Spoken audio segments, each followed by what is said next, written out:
Robin Atkinson, हकलाने से star बनने तक। कभी ताज्जुब होता है कि क्यों मिस्टर बीन ने कभी कोई आवाज़ नहीं दी। पैदाइश से हकलाने वाला ये लड़का इस राज को छुपाए प्यार करने वाले मिस्टर बीन में बदल गया। मैं हूँ हफ्सा सुहेल और आप देख रहे हैं अलनूर न्यूज़। इसके ज़िद्दी और लड़ाक के दोस्त इसको एलियन के चेहरे वाला कहकर पुकारा करते थे। वो मुसलसल इसका पुकारते, तंग करते और बुरा भला कहते, सिर्फ और सिर्फ इसके हकलाने की वजह से। ज़्यादातर नौजवान इसके मालजे की वजह से इसकी तरफ मतवज्जा थे। वो नहायत और नाकाबिले यकीन हद तक शर्मीला लड़का था। इसने हमेशा से ही अच्छे ग्रेड लेने की बहुत कोशिश की। इसके उस्ताद ने कहा कि इसके अंदर कोई हैरानकुन, शानदार और ख़ास बात नहीं जो इसे हैरानकुन साइंसदान बना सके। मैं इससे कोई तवक्को नहीं रखता कि ये बहुत शानदार साइंसदान बने। इसका इंदराज एक आला दर्जे की शोहरत रखने वाली यूनिवर्सिटी ऑक्सफोर्ड यूनिवर्सिटी में हो गया। अपनी तालीम जारी रखने के साथ साथ इसने अपने ज़ौक़ व शौक़ एक्टिंग में भी रखा, लेकिन बहुत ज़्यादा हकलाने की वजह से वो इस एक्टिंग को सही तरीके से अंजाम न दे सका।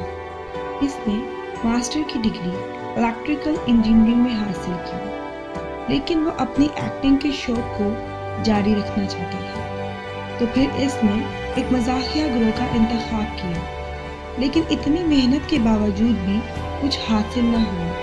उनके बहुत से टीवी शोज़ और दीगर प्रोग्राम्स में शिरकत के बावजूद सिर्फ और सिर्फ रिजेक्शन का सामना करना पड़ा। वो खुद को बहुत हारा और टूटा हुआ महसूस कर रहा था, लेकिन इसके बावजूद रॉबिन को खुद पर पूरा भरोसा था।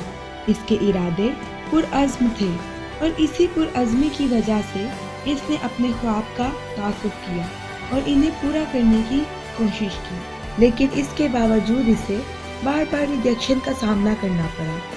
इसीलिए वो रेडियो में चला गया और फिर अगले 10 साल तक बचकाना किरदार निभाने की भरपूर कोशिश की।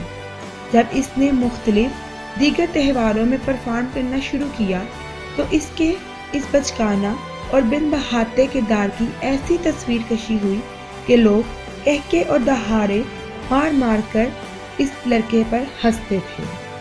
बिलाखिर इस किरदार को इतना सराहा गया कि वो किरदार टीवी पर ऑन एयर होने के लिए खरीदा गया और फिर उन्होंने अपना खुद का शो मिस्टर बीन के नाम से मशहूर किया और इस एक्टिंग के ज़रिए उन्हें पूरी दुनिया में बुलंद मकाम मिला।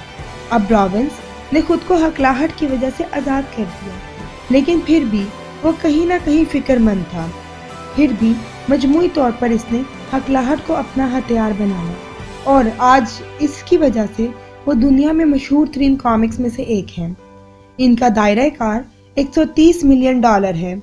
इस कहानी से अंदाज़ा लगाया जा सकता है कि कभी भी अपने ख्वाबों से दूर मत भागो, भरोसा रख कर इनको पूरा करने की कोशिश करो। इत्तफाक से पेश आने वाला वाक़या हमें पुरअज़्म ज़िंदगी गुजारने में मदद देता है।